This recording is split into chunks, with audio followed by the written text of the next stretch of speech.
what they believe in, what they depend on, has let them down. And the Lord has surrendered them to you. And it goes on in verse 31 to say, for their rock is not like our rock.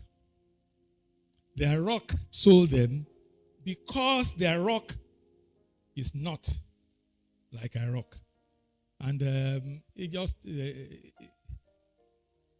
I think we should just sing, there is none holy as the Lord. There is none besides him, neither is there any rock like our God. There is none holy as the Lord. Let's sing it one more time, just to honor the choir. There is none holy as the Lord. There is none besides him, neither is there any rock like our God. There is none holy as the Lord. Thank you.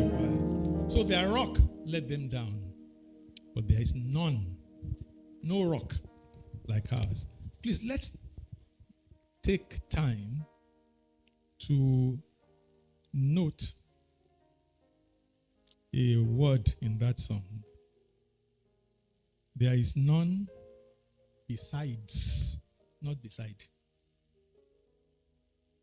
Both beside and besides are truth, but one is the truth. Besides. Beside means standing next to him. Besides means no other one. It's English.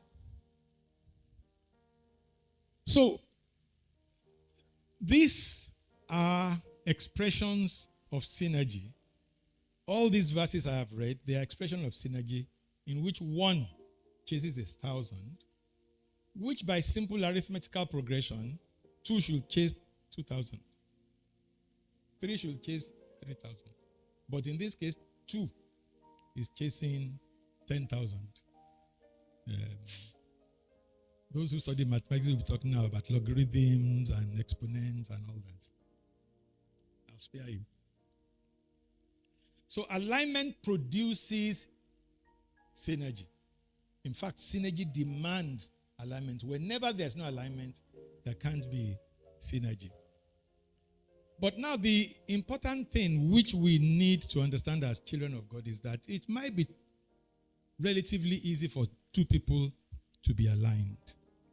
But when a whole people of God needs to be aligned, the only strategy is to determine the common source of alignment that each of us becomes aligned to, such that we then become automatically aligned. When we were younger, people looking for wives and looking for husbands and trying to make sense of marriage, we were given one illustration that the relationship between a man and a wife should be a triangle at which God is at the top, the man and the wife at the base. And that as each of them move closer to God, they move closer one to the other. And that is the metaphor of having group alignment, achieving synergy, achieving synchronization, so that all of us are aligned. It is to God that we need as the reference from alignment. And this is easily demonstrated in John 15, verse 7. If I read from verse 1, so to put some context to it. I am the true vine, and my Father is the vine dresser. Every branch in me that does not bear fruit, he takes away. And every branch that bears fruit, he prunes, that he may bear more fruit. You are already clean because the word which I have spoken to you, because of the word which I have spoken to you, abide in me, and I in you. Be aligned. As the branch cannot bear fruit of itself unless it abideth in the vine, neither can you unless you abide in me. I am the vine, you are the branches. He who abides in me and I in him bears much fruit. For without me, you can do nothing. If anyone does not abide in me, he is cast out as a branch and is withered, and they gather them and throw them into fire, and they are burned.